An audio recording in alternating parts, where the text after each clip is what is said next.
बिस्मिल्लाहिर्रहमानिर्रहीम। मैं नुमान अहमद भट्ट हूँ और आप G4 गुजरांवाला देख रहे हैं। नाजरीन, जिस तरह आपको इल्म है कि आप इंटरनेट पे पढ़ भी रहे होंगे और देख भी रहे होंगे कि गुजरांवाला चैम्बर ऑफ कॉमर्स जहाँ का मेला, जहाँ पर इलेक्शन सजने को जा रहा है, जहाँ पे गुजरांवाला के बोर्ड्स और आज का की अखबारात आपको दिखने में मिलेंगी कि बहुत ही लंबे लंबे इश्तिहारात और लंबे वादे वईद किए जा रहे होंगे। गुजरांवाला की बिजनेस कम्युनिटी जो कि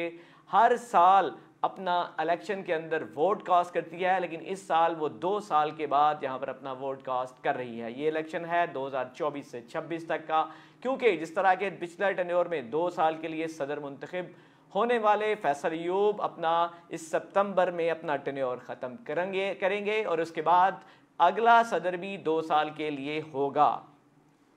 मैं आपको 2022 जो वहाँ पे इलेक्शन हुआ और आज 2024 है, इसको कंपैरिजन करके दिखाऊंगा और कुछ चीज़ें आपके सामने रखूंगा और कुछ फैक्ट्स भी आपको बताऊंगा कि तब क्या हुआ और अब क्या होने वाला है।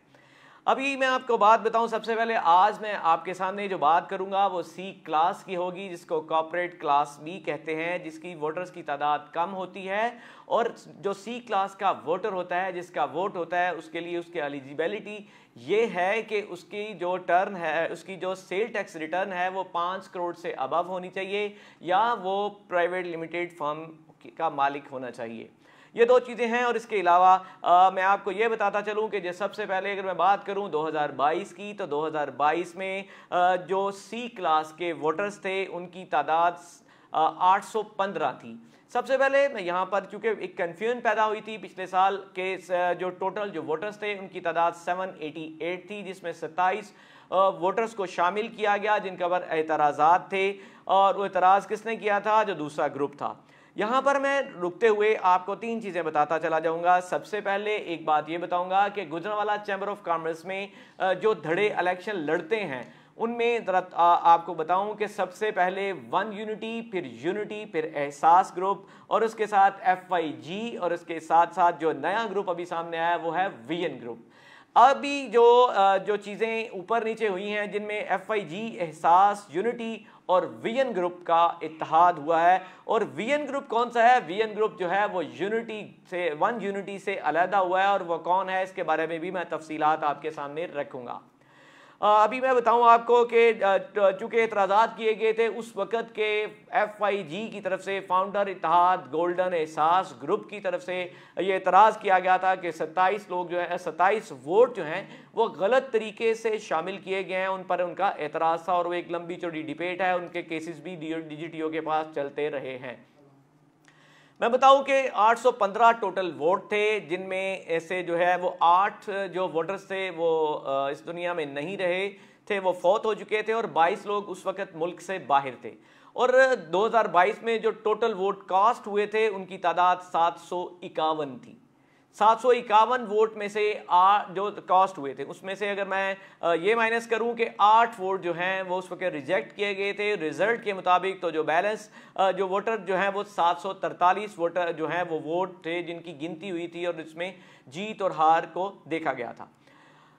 जिसकी अगर मैं परसेंटेज की बात करूं तो उस वक्त तकरीबन जो वोट कास्ट हुए थे उसकी परसेंटेज थी 93% सी क्लास के जो है वो वोट कास्ट हुए थे। और अगर उसमें मैं बात थोड़ी सी अलहदा से करता चला जाऊं तो उस वक्त जो वन यूनिटी थे, वन यूनिटी ने जो वोट लिए थे वो लिए थे 53.5% और उसके साथ साथ जो FIG यानी कि फाउंडर इत्तेहाद गोल्डन और एहसास ग्रुप जिनका इत्तेहाद था उन्होंने 46.5% वोट लिए थे। और जिस तरह से जो टोटल 8 उम्मीदवार थे जो सी क्लास के, उनमें से 7 उम्मीदवार थे जो वो वन यूनिटी ग्रुप के जीते थे और 1 उम्मीदवार जो है वो जीता था फाउंडर इत्तेहाद गोल्डन एहसास ग्रुप का। इससे आगे चलते हैं तो मैं आपको बताऊं उस वक्त चूंकि 2021 में जो सी क्लास थी उसमें वोटर्स की तादाद ज़्यादा थी, लेकिन कुछ उनको ऑब्जेक्शन लगाकर, जिनमें टर्नओवर का हो या उसमें जो है उनके टेन्योर के पूरे ना होने का हो, उसमें उनसे 350 लोगों को निकाल दिया गया था और उनको A क्लास में कन्वर्ट कर दिया गया था, जिसका रिवेंज भी बाद में उन लोगों ने A क्लास की वोटिंग में लिया। अगर मैं बात करूं उनमें से अभी जो 350 लोग थे उनमें अभी जो 100 के करीब वो लोग हैं जो दोबारा से अपनी रिटर्न देने के बाद अपने डॉक्यूमेंट्स को प्रूव करने के बाद दोबारा सी क्लास में आ चुके हैं। अगली बात करूं मैं कि दोबारा से वन यूनिटी क्या करती है और एहसास ग्रुप क्या करता है, FIG क्या करती है और विजन ग्रुप क्या करता है, और इनके पलड़े में कितने कितने वोट हैं, ये मैं किसी दिन और प्रोग्राम करूंगा। लेकिन जिस तरह के मैंने आपको बताया कि 2022 में जो टोटल वोटर्स थे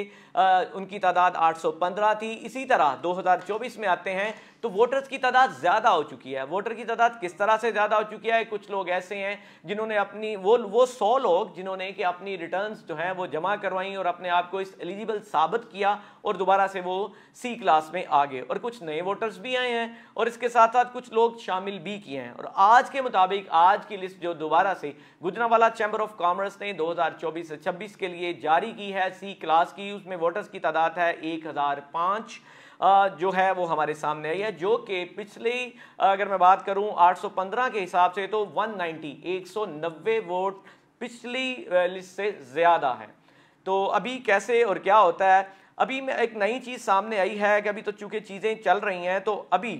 कैसर जब्बार नामी एक, चूंकि अभी पिछली मंडे जो गुजरी है जो कि 29/7/24 सोमवार वाले दिन तक एतराज़ात जमा कराना मकसूद थे कि अगर किसी को किसी वोटर के ऊपर एतराज़ है कि उसकी किन शिकों के ऊपर वो पूरे नहीं उतरते तो आप उसकी जो है वो एतराज़ात जमा करवा सकते हैं। तो एतराज़ जमा करवाया है एक शख्स ने जिनका नाम है कैसर जब्बार, कैसर इंटरप्राइजेज से उनका ताल्लुक है, जिनका वोट नंबर C2452 है। उन्होंने एतराज़ जमा करवाया है कि ये 39 लोगों को उन्होंने चैलेंज किया है और उनका कहना यह है कि ये 39 वोट जो हैं ये गलत हैं, इनके टर्नओवर पूरे नहीं हैं। उनमें अगर मैं बड़े लोगों का नाम लूं तो उसमें आप देख सकते हैं कि जो सदीक भट्टी साहब है जिनका ताल्लुक वन यूनिटी से है, ये साबिका वो एक्स जो है वो मेंबर भी रहे हैं,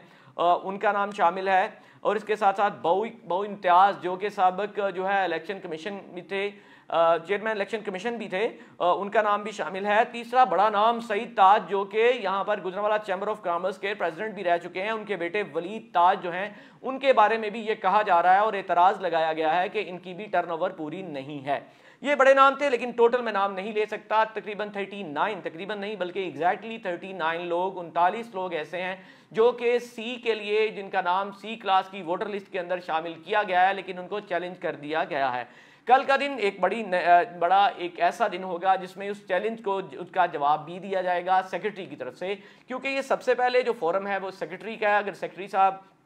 इस चीज़ पे उनको दलाइल के बाद या किसी चीज़ों के बाद कायल नहीं कर पाते या कायल कर पाते हैं तो अगला फोरम इलेक्शन कमीशन है, इलेक्शन कमीशन के बाद DGTO में जाया जा सकता है। अभी देखते हैं सुबह के दिन में secretary Gujranwala chamber of commerce क्या करते हैं। लेकिन एक और नई चीज़ भी सामने आई है कि गुजरांवाला चैम्बर ऑफ कॉमर्स की सुबह के दिन में एक एग्जेक्टिव कमेटी की यहाँ पर मीटिंग भी कॉल की गई है। उस मीटिंग में क्या होगा? उस मीटिंग में एक एजेंडा यही भी है कि हाफजाबाद जो कि गुजरांवाला का एक डिस्ट्रिक्ट भी है, वो लोग पहले गुजरांवाला में अपना चैम्बर ऑफ कॉमर्स में वोट कास्ट करते थे, लेकिन चूंकि अब चैम्बर जो है वो हाफजाबाद में भी बन चुका है, वो अदारा वहाँ पे कायम हो चुका है और लोग वहाँ पे भी वोट अपना कास्ट करते हैं। तो यहाँ पर ये भी बात कही थी कि एक मेंबर जिसने ये DGTO को एक एप्लीकेशन फाइल की थी कि जो गुजरांवाला के लोग हैं वो अपना राइट इस्तेमाल करें, बल्कि दूसरे इलाकों से आने वाले लोग जिस तरह के हाफजाबाद है वो वहाँ पर अपनी चैम्बर के अंदर अपना वोट कास्ट करें, वो गुजरांवाला में अपना वोट कास्ट ना करें। जो गुजरांवाला के डोमिसाइल के हामिल लोग हैं, मेंबरान हैं, वो अपना वोट कास्ट करें और जिनके पास हाफजाबाद का डोमिसाइल है वो लोग हाफजाबाद में अपना वोट कास्ट करें। तो इसी तरह से DGTO उन्होंने अपना फैसला 11/7/2024 को सुनाया और सुनाते हुए ये बात कही थी कि अगर इन लोगों को एग्जेक्टिव कमेटी चेक करे, अगर इन लोगों का ताल्लुक गुजरांवाला डिस्ट्रिक्ट के साथ है और इनका ताल्लुक हाफजाबाद से नहीं है तो उनका वोट जो है वो यहाँ पर कास्ट करवाया जाए। अगर वो हाफजाबाद के डोमिसाइल होल्डर हैं तो वो अपना वोट हाफिजाबाद में कास्ट करें। इनकी तादाद में आपको बताता चलूं कि जो हाफिजाबाद के वोटर्स हैं, जो मेंबर हैं, उनकी जो तादाद है लगभग 1500 के करीब है, जबकि उनमें वोटर्स की तादाद जो है उनमें सी क्लास के जो वोटर हैं उनकी तादाद 11 है, जबकि ए क्लास के 196 वोटर हैं और इनमें टोटल 207 तादाद इनकी बनती है, जो कि एक अच्छा सेटबैक कर सकते हैं। क्योंकि इनमें अगर देखा जा रहा है कि इन लोगों को अगर मैं बात करूं दोनों और तीनों ग्रुप्स की, क्योंकि दो ग्रुप्स हैं अभी, क्योंकि एक तरफ 3 ग्रुप जो है वो इकट्ठे हो चुके हैं और एक तरफ बिल्कुल वन यूनिटी अकेला रह चुका है, और वन यूनिटी के जो अभी के प्रेसिडेंट हैं वो अपना अच्छा खासा इन्फ्लुएंस हाफिजाबाद पे रखते हैं, तो इसलिए वो ये चाहेंगे कि वो वोटर जो हैं वो गुजरांवाला में अपना वोट कास्ट करें, जबकि दूसरे जो अगेंस्ट ग्रुप है वो ये चाहेंगे कि वो लोग अपने ही इलाके में कानून के मुताबिक अपना हक वहीं पे अदा करें, गुजरांवाला में ऐसी इंटरफेरेंस ना करें।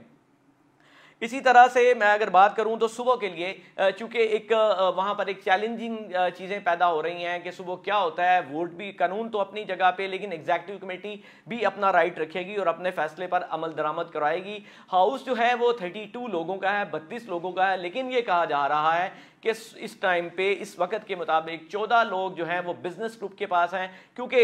ये जो एक ग्रुप था जिस तरह के फाउंडर इत्तेहाद, गोल्डन, एहसास और वन यूनिटी से अलग होकर बिजनेस ग्रुप में शामिल होने वाला विजन ग्रुप भी उनके साथ है, और इसी तरह वो ग्रुप अलहदा से और एक साइड पे सिर्फ वन यूनिटी ग्रुप है। इस टाइम पे बिजनेस ग्रुप के पास 14 लोग हैं, क्योंकि हाउस जो सदर हैं वो वन यूनिटी के हैं, जबकि सीनियर नायब सदर और नायब सदर जो हैं वो अभी उनका ताल्लुक बिजनेस ग्रुप से है। वो अपने पलड़े, अपने वोटर्स को अपना वोट जो है वो बिजनेस ग्रुप के पलड़े में रख चुके हैं, बल्कि उनके साथ चल रहे हैं। जिस तरह के उस्मान इब्राहिम जो कि MNA भी हैं गुजरांवाला के, उन्होंने भी अपने आप को बिल्कुल बिजनेस का जो ग्रुप है उसके साथ शामिल किया है।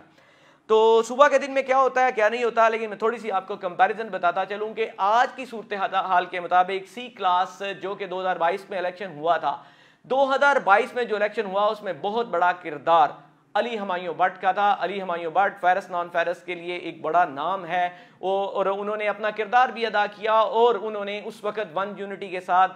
इलेक्शन को जितवाने में, इलेक्शन को आगे ले जाने में बहुत बड़ा किरदार था उनका। और आज वो अली हमायूं भट्ट अपना एक बहुत बड़ा ग्रुप रखता है जो कि बिजनेस ग्रुप के साथ मिल चुका है। अगर मैं बात करूं कि उन्होंने क्लेम किया है कि जिस तरह बिजनेस कम्युनिटी बिजनेस ग्रुप के साथ जाकर उन्होंने 170 वोट अपने शो किए हैं कि मेरे पास 170 वोट हैं जो मैं आपके पास लेकर आया हूं, और वहां से वो अपना इलेक्शन भी लड़ेंगे। अगली बात यह है कि वो अपना क्या हुजम रखते हैं। अगर मैं बात करूं आज के 170 वोटर्स की जो कि अली हमायूं अपने साथ लेकर आए हैं, अली हमायूं अगर 17% वोटर सी क्लास का लेकर आते हैं तो वो देखें, जिस तरह मैंने आपको पहले बताया कि टोटल जो वोट सी का कास्ट हुआ वो था 93%। इसमें अगर बात करूं तो वन यूनिटी के पास था 53.5% और आज के बिजनेस ग्रुप के पास था 46.5%। अगर मैं 17% जो कि अली हमायूं का आज के वोटर के हिसाब से बनता है, 70% को यूनिटी में से निकाल दूं तो ये बनता है 63%। और अगर अली हमायूं जो है वो उस ग्रुप में ही रहते हैं वन यूनिटी में, तो वो 53.5 के साथ वहां पे खड़ा होगा। लेकिन अगर अली हमायूं 17% वोट के साथ बिजनेस ग्रुप के साथ शामिल हुए हैं तो इनकी परसेंटेज है 63%, जबकि वन यूनिटी ग्रुप जो कि 36.5 पे है, एक वाज़िया बढ़तरी है इस टाइम पे बिजनेस ग्रुप की। और अली हमायूं अपना किरदार अदा कर रहा है जो कि हमें ग्राउंड रियलिटी पे नजर आ रहा है कि अली हमायूं उधर था तो उसने अपना किरदार अदा किया और उसने वन यूनिटी को जो है वो इलेक्शन जितवाया। आज वो अपने वोटर्स के साथ, अपने सपोर्टर्स के साथ, अपनी टीम के साथ और अपने दोस्तों के साथ अगर बिजनेस ग्रुप में आए हैं तो मेरा ये ख्याल है कि वो एक बहुत बड़ा किरदार अदा करेंगे। और जो विजन ग्रुप है उन्हीं का ग्रुप है जिसमें हम एस गुलदार हैं जो कि सीनियर वाइस प्रेसिडेंट भी हैं और उनके दूसरे दोस्त भी शामिल हुए हैं। जिस तरह के कल भी एक मीटिंग के अंदर उन्होंने अपने एक एग्जीक्यूटिव का ऐलान भी किया, तो बहुत से ग्रुप उनके साथ हैं और उनका किरदार इस टाइम चैम्बर के इलेक्शन के लिए एक बैकबोन साबित होगा। मुझे दीजिए इजाज़त, इंशाअल्लाह कल मैं आपको दोबारा बताऊंगा कि कौन से ऐसे वोटर्स हैं जो किस तरफ जा रहे हैं और कितने धड़े गुजरांवाला चैम्बर ऑफ कॉमर्स के अंदर अपना किरदार अदा करेंगे। वन यूनिटी कहां पे खड़ा है, एहसास क्या कर रहा है, और ये सबसे बड़ी बात जो मैं आखिर में आपको बताता चलूं कि इन सारी चीज़ों के बावजूद जो कैंडिडेट खड़े किए जा रहे हैं, कैंडिडेट के ऊपर जो है वो कुछ भी होगा, हर बंदे की लाइकिंग डिसलाइकिंग होती है, लेकिन इस टाइम पे तकरीबन 30 लोग एक साइड से और 30 लोग यानी 30 लोग इलेक्शन लड़ेंगे। देखते हैं कल तक के लिए क्या होता है। मुझे दीजिए इजाजत, अल्लाह ने के बाद।